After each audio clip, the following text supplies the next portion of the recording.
Gather around, everyone, while I tell you a story about the good old days. Back 1982, before there were IBM PCs, I'm not going to keep this up, before there were Dells or Macs or anything, I want to take you back there a little bit so we can go forward and see how much better life is for us.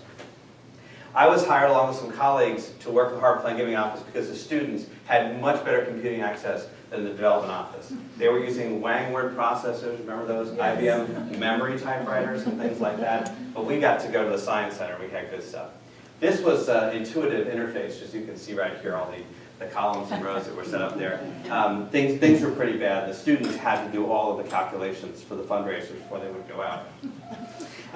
And then when it came to graphical output, we spared no expense. The black and white printers of the day could be programmed to put down these little dots, and they could draw arrows, curves, or lines. We mostly just stuck with lines, because otherwise it really didn't look that good. I actually never used punch cards. I just like the picture. You might remember these days or not, but back in the 1970s, a company called Computone was in the life insurance industry, and they decided to break into the plan giving industry. They sold it to about 50 people. And I know it was 50 people because I bought their list when they failed.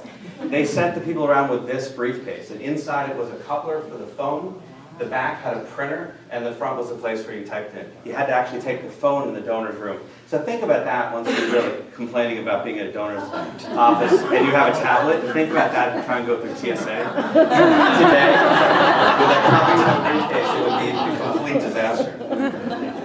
So in the era before software, we'll call that BS. We had these handy color-coded guides, American Council on Gift, Committee on Gift News, whatever it was back then. And if you wanted to do a calculation, it would take you 10 minutes. Actually, it would take you 20 if it had appreciated property, and 30 if it was deferred. So you usually would say things to your donor like, "Are you sure you want me to compare these two things?" And then you would go off and do it, and you would do the hand calculations. And when you finished doing them, you would look at them, and then you would do them again. I think Robert Sharp referred to this yesterday. You would do it a second time, and invariably they would be different. So what you would do is you would do it a third time, whichever two matched. That was the one. And for some reason, 2 out of 3 always seem to match. So it hasn't always been easy supporting a community where technology has been growing. We had a great guy in our office, we'll call him Josh, and he took a phone call to the Century, the support call to Century. He was talking to the woman, and he didn't understand what her problem was. She said, "Nothing's coming out of my screen."